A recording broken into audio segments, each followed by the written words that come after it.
सर्वप्रथम धन्यवाद देवी से ही अंचल लोक मैंने जो मैंने कि परिवर्तन करने एवं माँ को पाखे आज आम जा प्रथम माँ सरेश्वरी एवं मेटाकानी ये तीन जगह मुंडिया मारिक आम आसीलु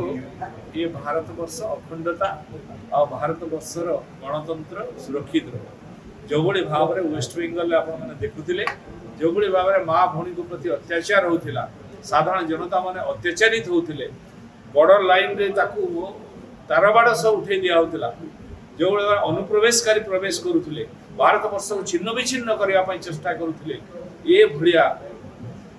क्षमता आज गादीच्युत होगा